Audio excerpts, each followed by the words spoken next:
श्रीच्या शाळेला सुट्टी असली की माझ्या रुटीनमध्ये थोडासा बदल हा होतो की अंघोळ झाल्याबरोबर मी सगळ्यात पहिलं देवपूजा करून घेते आणि होपफुली सगळ्या जणींचं हे असंच असतं, नाहीतर मग टिफिन बनवायची घाई गडबड असतेच की. एरवी ना अगोदर नाश्ता करून मग आम्ही चहा घेतो, परंतु आज थंडी खूप आहे त्यामुळे आई म्हटली की अगोदर चहाच बनव. मग इकडे शांभवीचं खेळणं चाललेलं होतं तर म्हटलं झटपट नाश्त्याची तयारी करून घेऊया आणि आज मस्त अशी तर्रीदार कोल्हापुरी मिसळ असणार आहे. तसं तर श्रीला मिसळ बऱ्यापैकी आवडते, परंतु आमच्या यांचा मिसळ जीव की प्राण आहे खरं तर.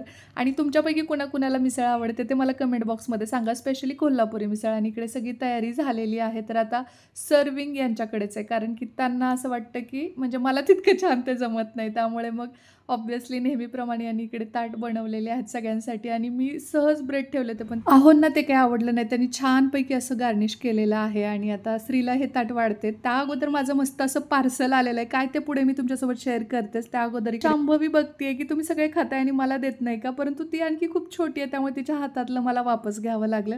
आणि तिच्यासाठी तिच्या आवडीचा गोड गोड असा संत्रा तिला सोलून दिला, बिया वगैरे काढून, आणि ती छान ते खाते पण, कारण त्यातलं ज्यूस तिला खूप आवडतं. आणि श्रीला दिलं तर त्याची नाटकं चाललेली होती, कारण मिसळ खाऊन पोट भरलं होतं ना. आणि आमचा नाश्ता मस्त असा झालेला. त्यानंतर मग आता तुम्हाला हे खोलून दाखवते बघा, हे असं काहीसं रिसीव्ह झालेलं आहे मला. आणि हे ना बेडशीट मला तुमच्यापैकीच एका माझ्या मैत्रिणीने DM केला होता की तू अशा पद्धतीचे बेडशीट्स घे जेणेकरून ते सतत सतत आवरावं लागणार नाही, कारण याला इलॅस्टिक आहे. मला तरी खूप छान रिसीव्ह झालंय, कपड्याची क्वालिटी आणि त्याला दिलेले पैसे त्याच्या मानाने खूपच व्यवस्थित आहे. आणि आता माझं हे टेन्शन मिटलेलं आहे, कारण की ही मुलं दोघं सतत त्याच्यावरती खेळत असतात. मुलांना तर हे खूप आवडलं, त्यामुळेच ते त्याच्यावरती खूप उड्या मारतात. आणि तुम्हाला कसं वाटलं ते सांगा. ॲफिलिएटमध्ये टॅग केलंय प्रोडक्ट, तुम्हाला हवं असेल